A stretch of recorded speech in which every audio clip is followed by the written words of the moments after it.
What's up, y'all? Welcome back to Black and Diagnosed. I'm your host, Gerron Scott. I just want to welcome you into the garden. The word is heavy, and we are constantly out here performing, trying to prove we got it all together. But right now, you can drop the act, take off the mask.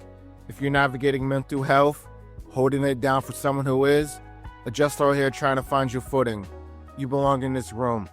Let's find the words, name what hurts, and get our rhythm back. Pull up a seat, and let's talk. Welcome back to Black and Diagnosed. We're here with Tristan Irvin. We're going to let him introduce himself.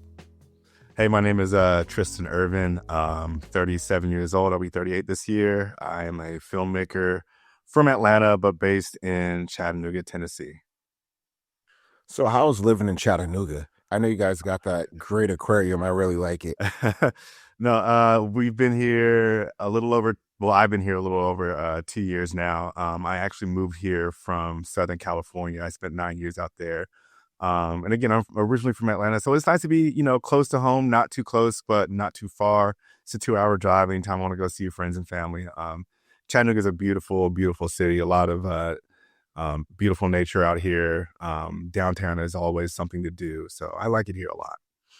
So Southern California. Yeah. Wow, I know you went to a lot of sports games. Absolutely. Who was your Southern California team while you were there? So I'm always been a huge Lakers fan since the Kobe days. He came into the league when I was 8 years old, and I became a Laker fan by default. So I was able to sit courtside twice at Staples Center, which is now crypto.com. I'm always going to call it Staples Center. But yeah, I got to see Kobe play his final season. Not his last game, but during his final season, I got to see him play. And I've seen LeBron up close twice, which was dope. I'm an Eagles fan, so I think it was 2 or 3 years ago, I saw the Eagles play at SoFi. That was dope. Huge Dodger fan as well. Went to countless Dodger games to the point to where we were regulars in our seat, So yeah, the sports out in California is incredible. Nice. I also know you're a pilot. So tell me how you got into aviation. Oh, aviation, that was my childhood dream, was to become an airline pilot. But as I got older, I fell in love with photography and video. But regardless, I've always wanted to fly. And so when I turned 35, turning 36, I started training to get my private pilot license. So I actually got my license on Juneteenth of 2024. So that was dope. So it'll be 2 years on June 19th this year that I've had my pilot license, and I fly maybe like once or twice a month. It's a hobby. It's a very expensive hobby. So I don't go up as much as I would like to. But still being able to leave the ground, it's a different, I call it, I see a therapist, but flying is also a therapy for me. As soon as you leave the ground, like nothing else matters. So. What has been your choppiest flight? Actually, my choppiest flight was this past Sunday. The winds weren't bad on the ground, but once you hit altitude, especially during when it gets hotter, I'm gonna sound like a nerd here. One major factor of turbulence is uneven pockets of air. Meaning there's a pocket of hot air over here, then you're cool air, and there's another pocket of hot air. That causes a lot of turbulence. So I was getting tossed around a lot this past Sunday, but we trained for it. It's not a big deal, but that has been my choppiest flight. So now, yeah. What has been your most beautiful flight or your most beautiful destination to fly to? We flew, me and my boss actually, who's also a pilot. We flew from Chattanooga to what's the name of the place? Pigeon Forge. When the snow had hit Tennessee, and that flight was absolutely gorgeous. There wasn't much snow here. That's why we wanted to go up there to see the snow. Flying over the mountains, the ridges, seeing just powder all over the place. That was a pretty beautiful flight. When I used to live in Missouri, and I don't speak about Missouri often, really nice people, but that 10 months in Missouri was a lot for me. Oh yeah, yeah. Atlanta to Jefferson City, where they had like 3 stoplights, was a big transition. They might have more than 3 stoplights, but it felt like they had 3. Yeah. It was the capital city, and it was 2 hours from St. Louis, 2 hours from Kansas City, literally in the middle of the state. Right. And I would drive through Tennessee to get there. And Tennessee to me was the most beautiful part of that drive. It's so scenic. So that's Yeah. really dope that you got to see it from above. That's really dope. Yeah. I'll tell you again, Tennessee is a beautiful state. One of my favorite drives in Tennessee is driving from Chattanooga to Nashville. That's a beautiful drive as well. So yeah, I agree with you there. I love Nashville. I call it the white Atlanta. It is. I love it. I love Nashville though. It's such a fun city. That's where every white girl tends to have their bachelorette party. They love it there. They do. And sometimes I tap my inner white girl and just go to Nashville, eat some great food. Right. So you're a filmmaker as well and a videographer. What would you say has been your favorite destination to shoot? Puerto Rico was nice. We did a shoot for the Hyatt there one year, and then a couple months later we went back for American Express. Puerto Rico itself is just a beautiful country. It's very tropical. The weather's nice, the beaches are nice, but I like the Hispanic culture there too, the Puerto Rican culture there too. So I would say that's been my favorite destination to film. Okay. Who should have won the Oscars Best Picture? Was it Sinners or One Battle After Another? Sinners. Hands down. I'm not mad at it at all. I actually watched it for a second time the other day. It's one of those movies where, I've been meaning to watch it again, but then the hype died down until it got Best Picture and Michael B. Jordan got Best Actor. But it's one of those movies where it's so layered you have to watch it more than once to understand it. So I'm a fan. I'm not mad at them winning the Oscar at all. So I'm gonna go Sinners. Yeah, I agree. I need to watch it again. The first time I watched it, I was like, wow, this is a great movie. I thought One Battle After Another, I thought the ending was a little weird, but the beginning, it started out really strong. Tiana Taylor, she surprised me how well she acted. I thought she was she's great. She's a great actress. Yeah. I like Tiana a lot. She's very talented. I remember her. Do you remember she was on My Super Sweet 16 like years ago? I heard, but I don't remember that. Yeah.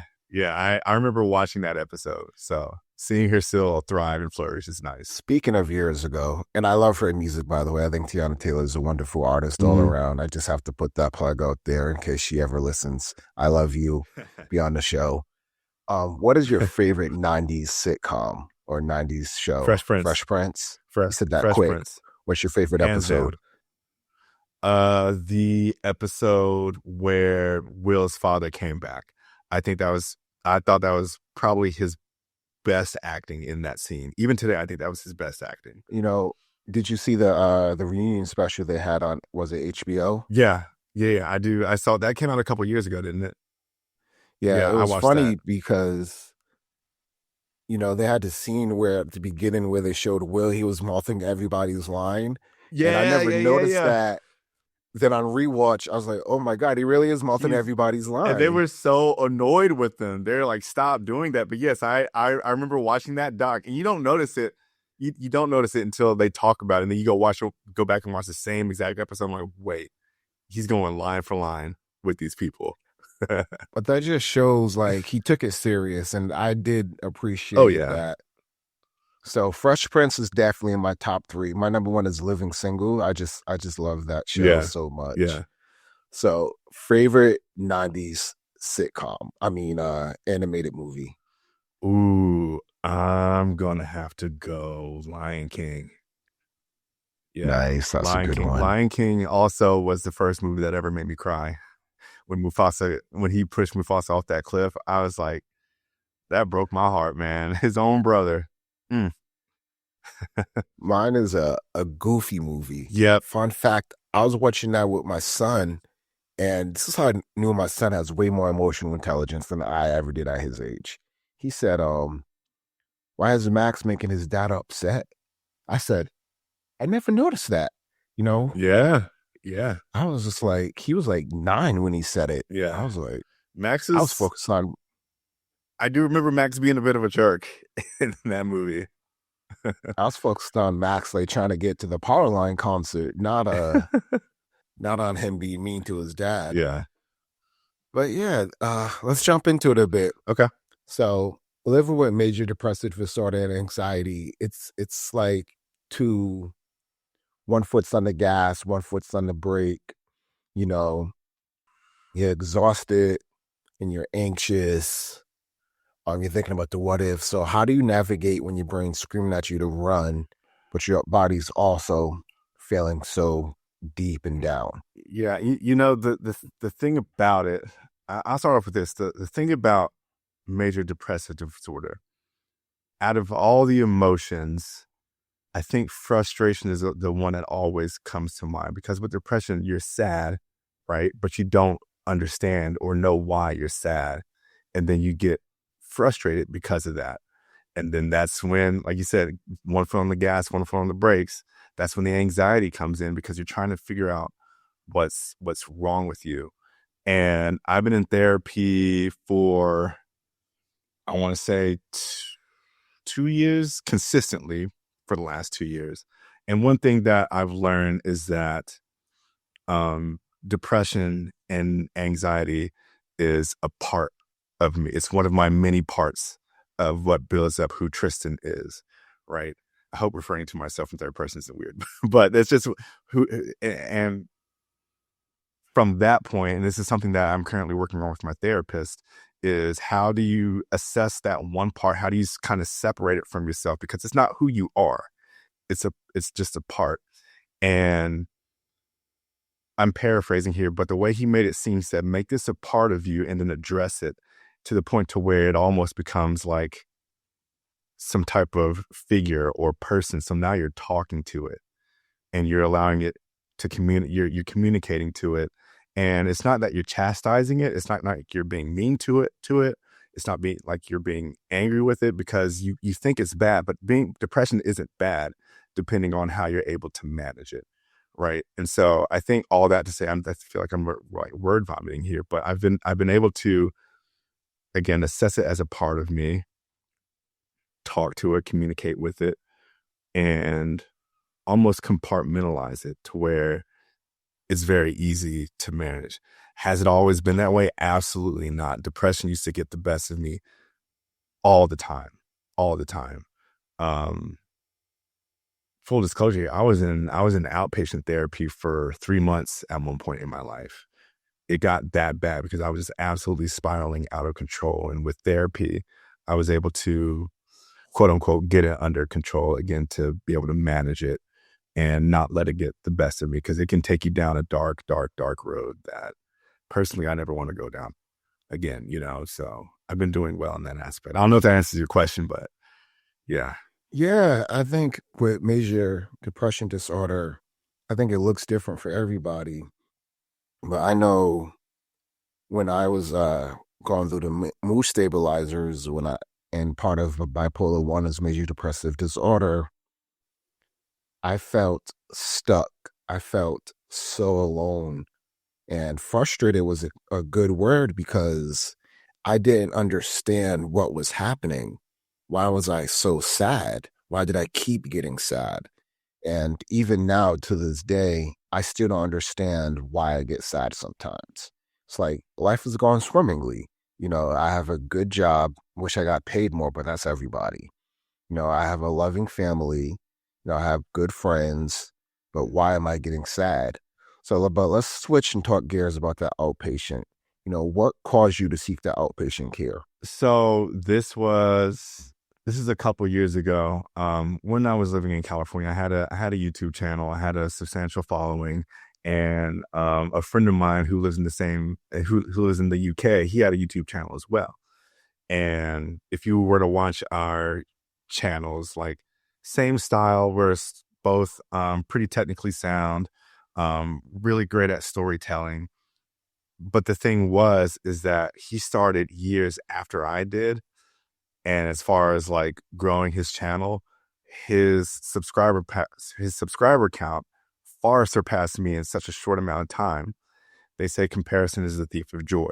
And I think that was a trigger, because at the time, and this is something that I learned in therapy as well, at the time, I wasn't really good at separating who I am from what I do, right? Those kind of blended together. So I felt my YouTube channel was failing meant that I was a failure. And during that chapter of my life, YouTube was the end all be all. Like, I want to be a YouTuber full time, talk about cameras, travel, tech, and all that. And if I can't do this, if it's going to fail, then what's the point? And then you just spiral and spiral and spiral and spiral. And that's what did it for me. My wife at the time, what happened was my wife at the time, I was out, like I was down for the count. I was just like sad, isolated myself, not communicating, all that. One morning she said, "Hey, I'm going to go have breakfast with my grandmother. I'll be back later." I'm like, "Okay, cool. Do your thing." So I was at home by myself. And I think the final straw for me, you know how like when if you're trying to log in to like Netflix or Disney Plus on your TV and you got to type in your email with your remote.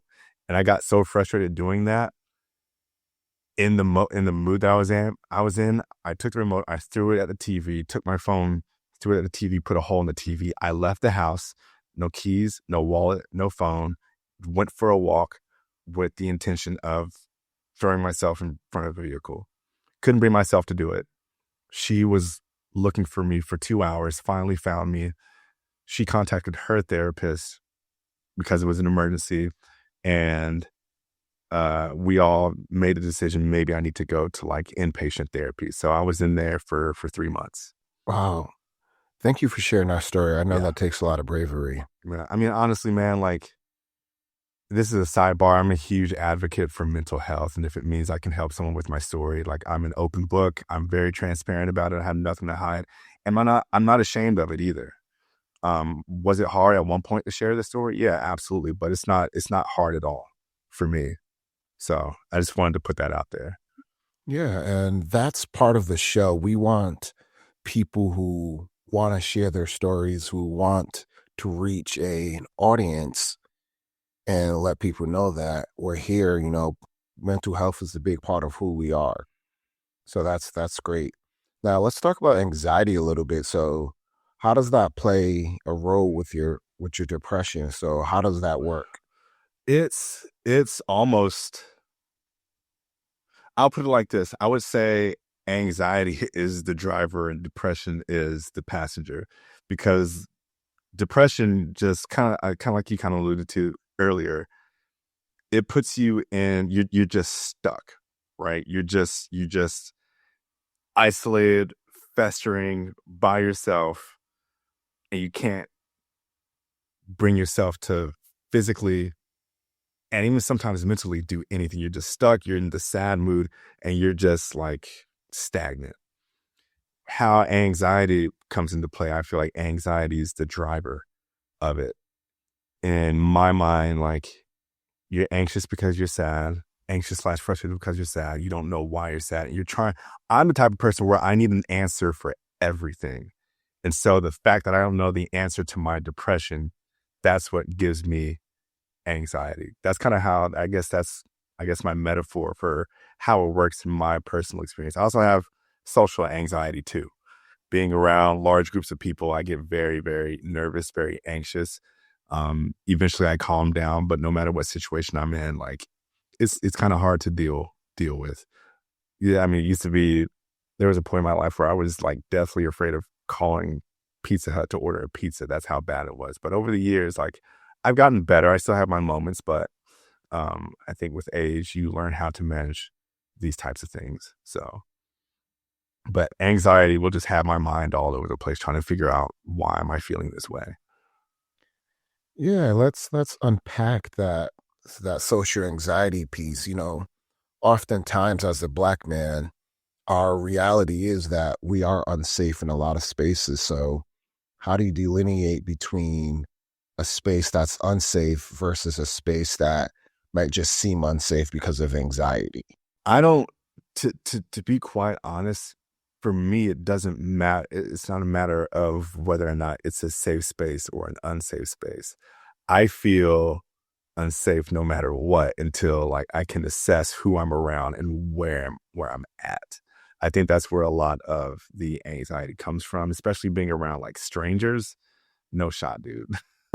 what has helped it is when I am, because again, I'm a filmmaker. We're covering events, we're in these huge venues with hundreds, thousands of people. But because I have a camera in hand, I'm able to lock in on something, and all that kind of disappears from me. And so slowly, and I'm still working on it. I'm still a work in progress, but I've been trying to kind of use that same method of focusing on something and blocking people, strangers out so I can feel a little more comfortable than I normally would. But I mean, it's there. But again, I just manage it a lot better than I used to. Yeah, earlier you spoke about your YouTube channel not doing as well as you would like. So how did you learn to redefine what success looks like in order to walk away from that depressive episode? Yeah, I think I kind of alluded to it. I was able to separate who I was from what I did. I was able to get to a point to where I truly understand that my YouTube channel doesn't represent who I am as a person. And once I was able to understand that, I've gotten a lot better over time, like a lot better. And now how I view success years later, I'm a father now. I have my son's turning 2 years old in June. Success to me is more so who you are in real life as a person. Like, are you a good father? Are you a hard worker? Are you goal oriented? Do you have good intentions with other people? It's who you are as a person, is how wealthy you are as a person, not monetarily speaking. Everyone has their net worth. So what? You can have a high net worth, but you can be an absolute crappy person. I'm not going to want to associate with you. But if you're a good person with good intentions and you live your life the way God intended you to live your life, I think that's what real success is. Because all these other things, you can't take it with you, but you can leave a positive legacy, you know? So, Yeah, after being diagnosed, I had to redefine what success looks like because to me, it has always been doing what I wanted to do, right? It's never been about being in relation to what other people are saying or being in community. It's always been what Gerron wanted, the grandiosity of it all. If I wanted it, I would go get it. If it was me moving across country, it was me moving across country. If it was me getting a new job, it was me getting a new job. As long as I wasn't hurting nobody, I felt like it didn't matter what success looked like. So now, yeah. you know, I had to learn that success for me doesn't look like just getting what I want. It's getting, for me now, it's achieving stuff with others, making sure that my son Mm-hmm. has what he Mm-hmm. needs, making sure that my loved ones have what they need. And I think finishing my PhD, it really opened my eyes because I've always said, my PhD was my ultimate achievement. I know I was working towards that. Then it kind of like was a what's next? Like, what is my next goal? What is my next achievement? And for a while, I sat there aimlessly. I sat there and the depression would kick in a lot after I finished my PhD. It was just like, well, you have nothing to do. Yes, you did this, but now you're failing at life because you're not making enough money. You know, your friends, are they still your friends? You took this path that's diversion from a lot of people and you lost a lot of people. Yes, you gained a title, but what do you have to show for it? At At what what cost? cost? And Yeah. that Yeah. was the depression telling me a lie. It was basically telling me that you did this, but you lost all of this. And that's not the case. My friends all text me, congratulations. We love you. We're here for you. We support you. Right. And every time they get a chance, every time I see them, it's all love. So it's amazing what our brains, and saddening, amazing and sad, what our brains tell Yeah. us these things. So when your brain is telling you that you're undeserving or you shouldn't get out of bed, what are some ways you say, no, I am deserving, I am getting out of bed? Yeah. I wanted to touch on what you said. I think to summarize that, I heard this quote like a couple of months ago. Instead of asking to be blessed, ask how you can be a blessing to others. So when you mention like winning with people, not just for yourself, like you can have all the accolades, but like we just said, at what cost? Um, to answer your question, can you ask me one more time? I'm sorry. When life is saying you can't get out of bed. Oh, yeah. Um, to be honest with you, it's a choice. It's a daily choice. And when you're depressed, your mind is very, very clouded. And so some days it's very hard to get out of bed and do what you need to do. But I think you have to find your why. I think everyone has a why. They just need to figure out what it is. My why has been here for almost 2 years, and that's my son. And before that, I don't know what it was before that, but he makes it very easy for me to get out of bed because I know he needs me. Outside of him, I get excited to know that every day I have an opportunity to better myself as a person, as a son, a dad, cousin, brother, coworker, because every day is a new day. And again, like when you're clouded by depression, it's hard to realize that and understand that. But there's always you have to believe that there's always a light at the end of the tunnel. Because as long as you're still here, you have an opportunity to improve your life and fight those battles, because a battle is worth fighting for, So does that answer your question? That was a perfect answer. I think definitely finding those reasons to get out of bed, whether it's big or small. You mentioned your son, and 10 years or 15 years, if he can listen to this, what would you want him to take away from this? One, that his dad loves him, of course. And I'm always going to be there to support him literally no matter what he wants to do or the decisions he makes in life. I will always be there to support him. And I know mental health disorders, I guess if you want to call it that, runs on my side of the family. So if he happens to have an issue, it's not a bad thing. Right. It's nothing. It's not like it's one. It's not a bad thing. Don't look at it as what's the word? It's a stigma. It's not a stigma. You have to turn it into your superpower, because you have the power to fight it and win. And not only that, but you have a village of people who absolutely love you, who are always going to be there for you, no matter what. So don't ever think that you're alone. Your dad suffers from it. Your dad battles with it every day. In most cases, I would like to think that I win and he can be a winner too, and that I'll be with him every step of the way. So that's what I would want to tell him. That is beautiful. I think there's nothing more that we want to see than our kids succeed, especially Absolutely. Our young men, our young women. We want to see them all succeed. I think for my son, to be honest with you, one of my fears is him waking up and having a manic or hypomanic episode. Mm-hmm.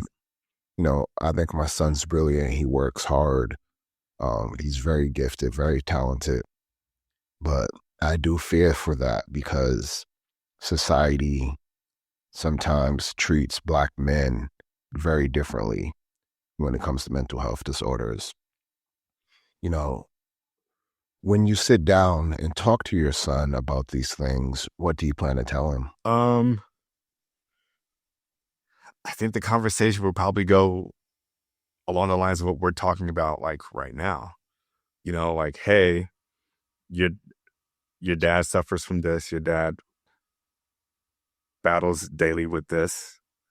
And you have to realize that every day is going to be different. You're going to have your good days and you're going to have your bad days, but don't let the bad days get the best of you. And if you are having a bad day, speak up. Don't be afraid. Don't hold it in, because the more you bottle those emotions in, those feelings in, those thoughts in, the more isolated you're going to feel, the more alone you're going to feel. When all you have to do is just say the word and I'll be right there, you know? So One of the things people always tell me, and it drives me crazy, they say, just go do something you like when you're my depressed. God. Like, just go do something you love. Go to the gym. For me, go ride your bike. Go write a story. Just go do something you like. And I have to tell people, if I could, I would. Yeah. Right? It's not that easy.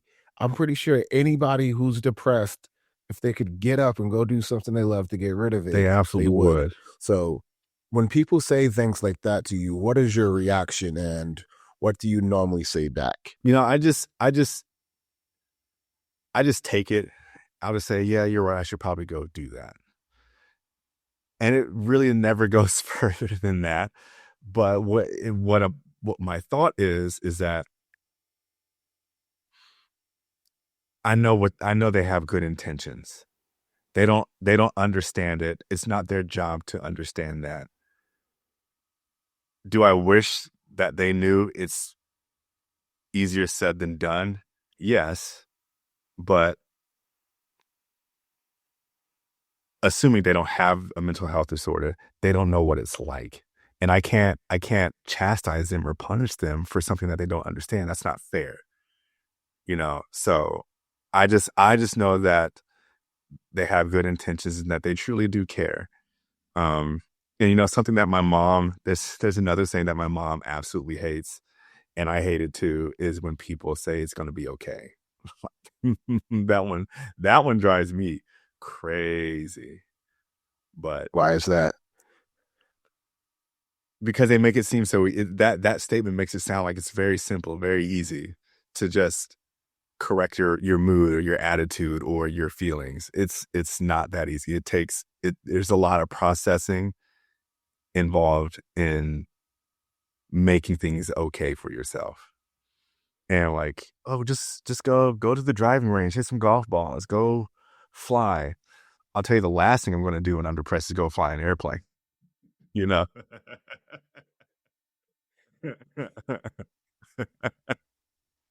So, yeah. But again, the thing is, one, it shows that they care because they know what your interests are and they know and realize that your interests make you happy no matter what it is. But again, it's not that simple. Because if I was depressed, I would go hit golf. I would be hitting golf balls every day, you know. But it's a mindset. Does physical activity kind of release all that? Yeah, but at the end of the day, you do go back home, and those thoughts may or may not creep up. What do you do at 2:00 in the morning? Yeah.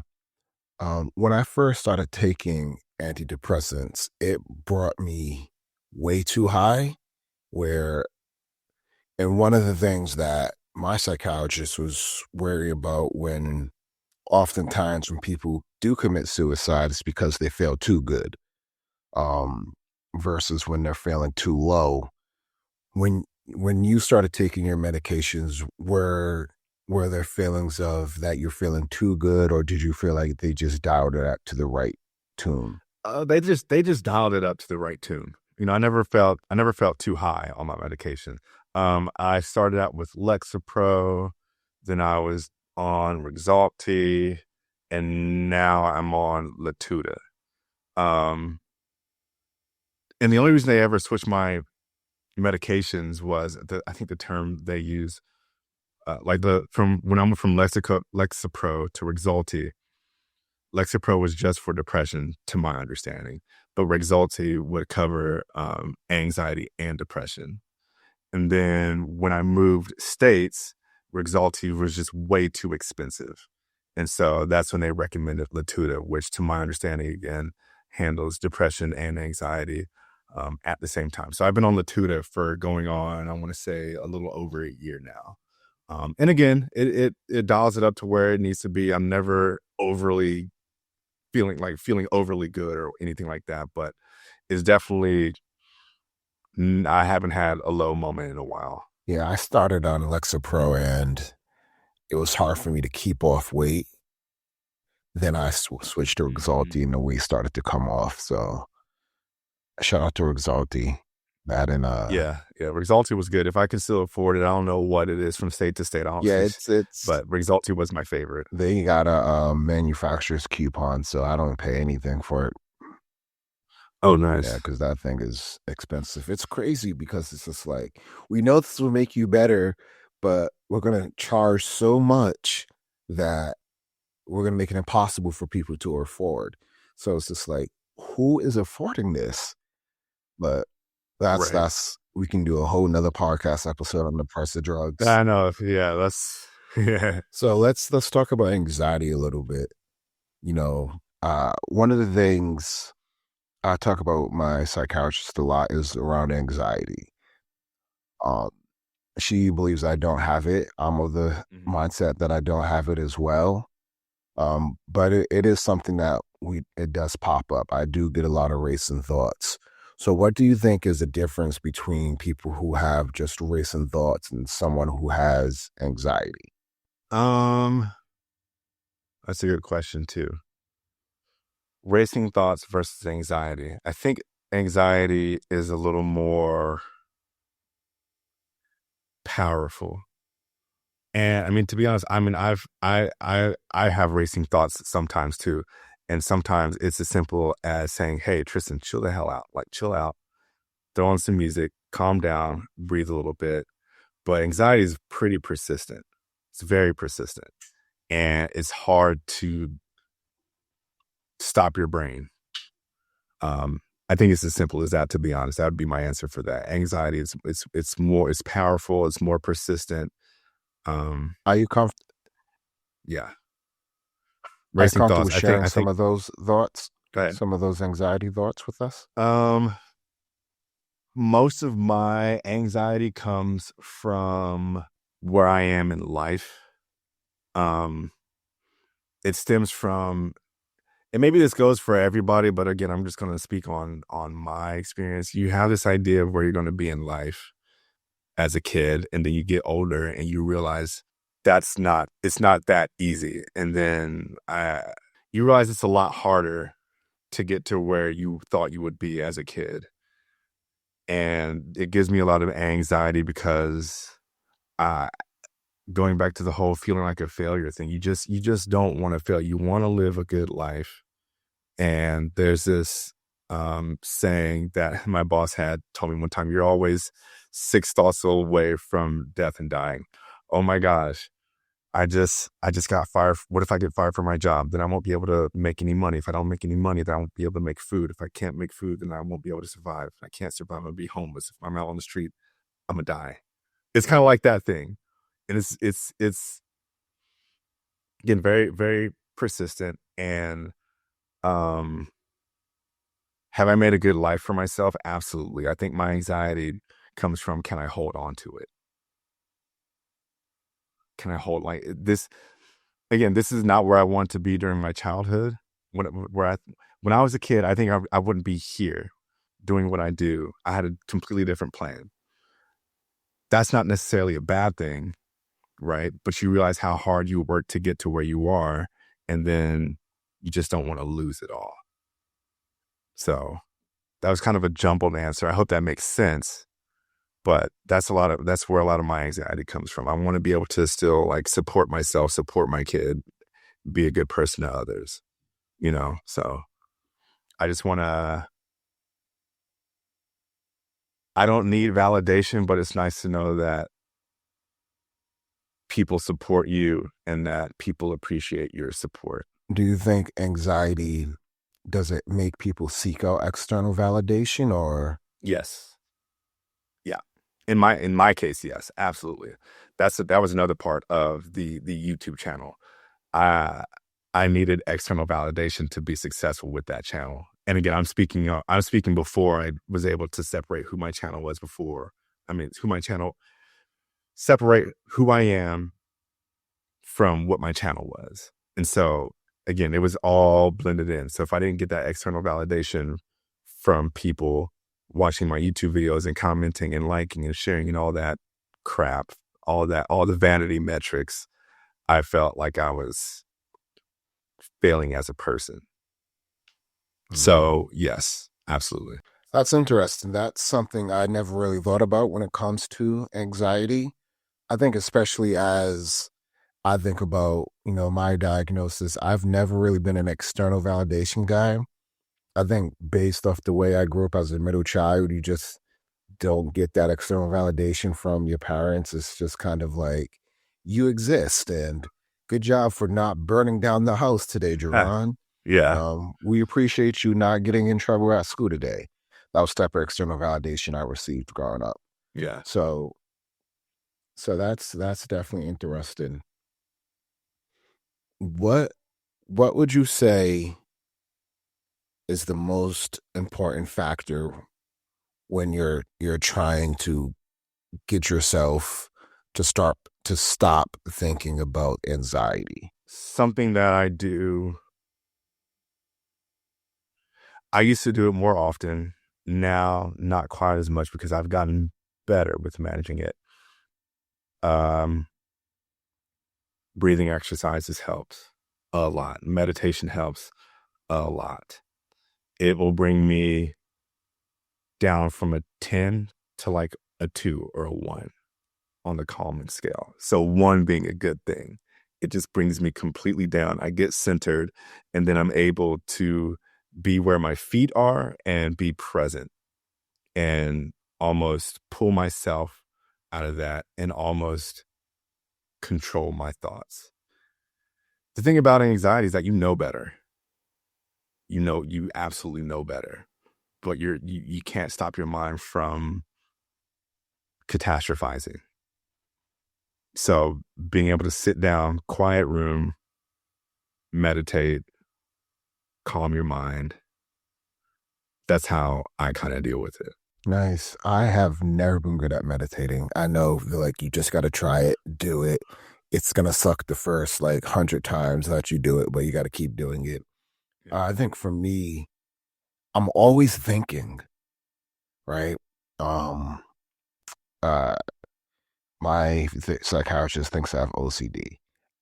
I don't have any rituals, but she's like, Gerron, you're always thinking about the same things over and over. She's like, it's obsessive compulsive disorder. It's not same ritual disorder. But we'll talk about that on a later podcast. So we know sometimes there's this depression, this depression fog. What do you do to help see yourself out of it? I rely on my village a lot. First person I usually call is my dad. And I have a very, very tight circle of friends that I'll hit up as well. But my dad's always the first. My dad's probably the most calm, sensible, stoic person that I have in my life. And I know he'll pick up the phone any time of day or night. I know a lot of people don't have that, which is unfortunate, but that would be mine. He truly knows how to talk me down because I can't do it by myself. So I would say there's no there's no breathing exercise that can talk me down once I start spiraling. It's not. So he will always be my go-to for as long as he's here. Will I need to find an alternative at some point? Probably. But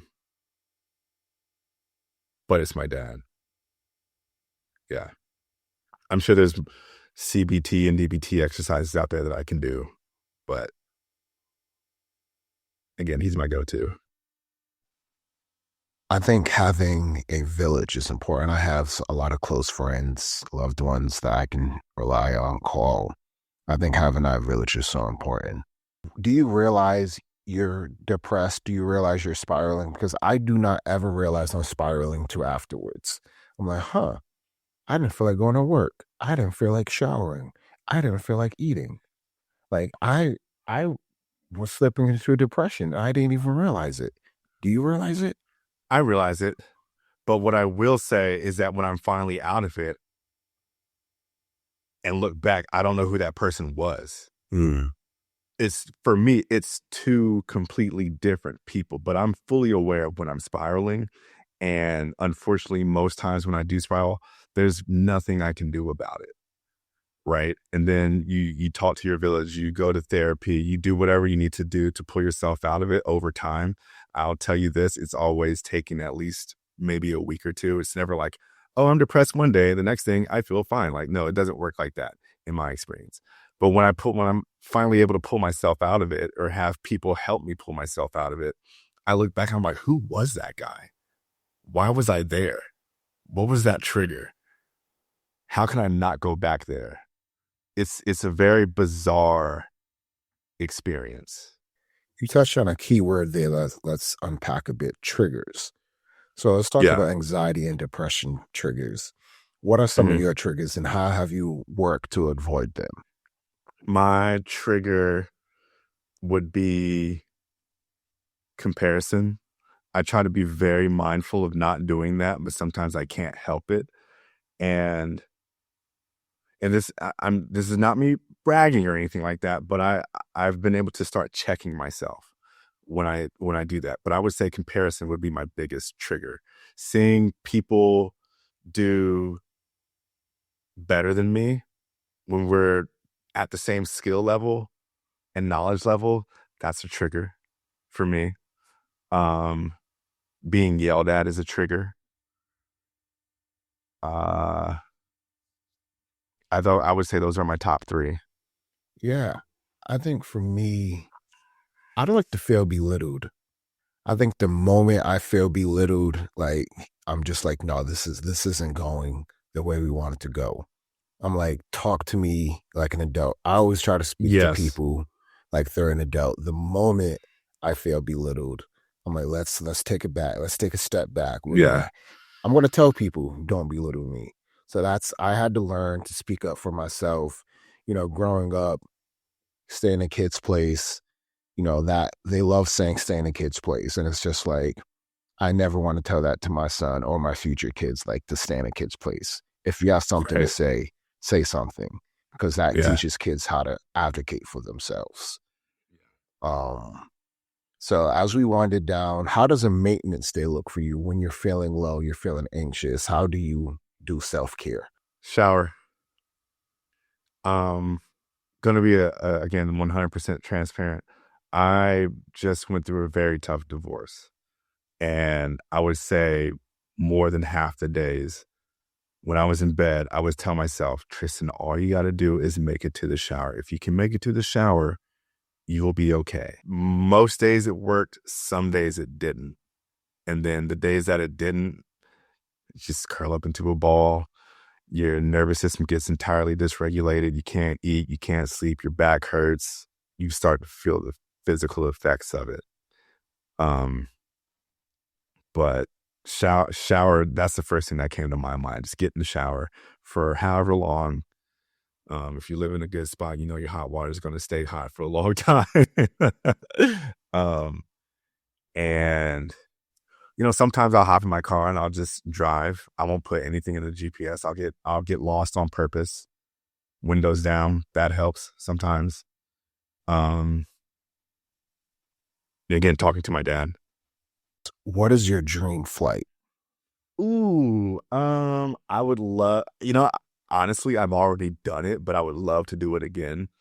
A week before I moved from California to Tennessee, we did a flight from John Wayne Airport to Catalina Island. And if you don't know about Catalina Island, it's like California's version of like a mini Hawaii. It's an incredible flight. You're flying over the ocean to this mountainous, tropical, beautiful island. On both ends of the runway, you're landing. The runway goes right off a cliff. on either end. So you're landing, you're crossing a cliff, and then you're touching down. It's incredible. I would say, because I've already done it, I would say landing in Jackson Hole, Wyoming is nice. I've done it. I've done it as a passenger because I had a gig there at one point. So I did it airline passenger. You know, you can't see the runway. You're not flying the plane. But I would love to see the view landing into Jackson Hole, Wyoming, just based off what I saw coming in as a passenger. So I think that would be, that would be my dream flight. Nice. Is that where Catalina Wine Mixer is from Step Brothers? I have no idea. Maybe. So now's the portion where I just turn it over to you to ask any questions of me. I think really the only question that I have for you is, when were you diagnosed? How long have you been battling it? And I guess it's just three questions. When were you diagnosed? How long have you been battling with it? Because you can be battling with it before you're diagnosed and not even know it, right? But in hindsight how long you've been dealing with it. And then my third question is, outside of your son and your family, what keeps you going? I was diagnosed in 2022, I believe, or 2021, 2022. I think my first full manic episode, my first drug-induced manic episode had to be freshman year of college. Wow. If not before that. Wow. I just think in hindsight, that was clearly what it was. None of us had the language. But I think I was dealing with it back then, if not before then.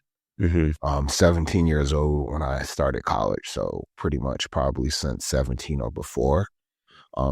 Didn't get diagnosed to 30, 31, maybe 32. I want to say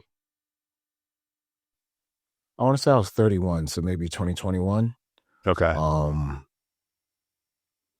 So for a few years, but I think one of the things I do wish I was diagnosed sooner. Obviously, everything happens for a reason. I don't think I would be in this position where I am now had I not been diagnosed so late in life. Like, I was able to look it up, research on it, create a theory on student development theory, on disability, student theory, things like that. What was the last question? What is your why? Like, outside of your son and your family, what is your why? Like, what keeps you going every day? I think my why is, that's a good question. That's a tough one because your kids, man. Yeah, your kids. I think my why is just my lust for life. I think there's so much to discover in life. I was a big Pokemon fan growing up. Gotta catch them all. Gotta discover what there is in life, and I just have this zeal for life most of the time when I'm not, down in the dumps. But I just have this lust where I'm just like, I want to see it all. I want to explore it all. I want to feel it all. And I have to be here to do that. That's what keeps me going. But I'm not going to lie. There are days where I'm just like, am I better off not being here? But then I remember, like, I can't explore the world if I'm not here. Exactly. There's this, I say this to my friends from time to time. This is something that I've always believed, and I guess you can use it as like an analogy. The world is too big to live in one spot your entire life. And that can apply to a lot of different things. There's so many places to see, so many different foods to try, so many different cultures to explore. Like, get out of your own bubble and see what life has to offer, because we're only here for a short period of time. Experiences over everything, except for family, of course. But like, outside of, because the thing is, I want that for my son. I want to be able to show my son so many things, what life has to offer, because life is incredible just in Yeah. general. So I love that answer. I would have to say the same thing. I'm gonna have to steal your answer, to be honest. There's so much out there, but beyond the four walls that some people confine themselves to. Yeah. Well, yeah, if the people want to follow your journey, how can they reach you? My Instagram, Fly with Tristan. Awesome. It's pretty much where I'm at all the time. Well, thank you, Tristan, once again. Fly with Tristan on Instagram. We'd love to have you back on to continue to share your story, and have a great day. All right, absolutely, man. You do the same. Thank you for tending to the garden with me today. Seriously, just remember, stability isn't a straight line, it's a rhythm. Just because the music slows down for a second, it doesn't mean the song is over. Give yourself some radical grace this week. If this conversation brought a little bit of light into your space, do me a huge favor. Hit that subscribe button wherever you're listening. Share this with someone who needs it, and come lock in with us on Instagram at Black and Diagnosed. I'm always looking to build connections, so if you want to jump on a guest spot, I have a collaboration in mind, hit my email at info@gerronscott.com. Let's build. Till next time, take care of yourselves.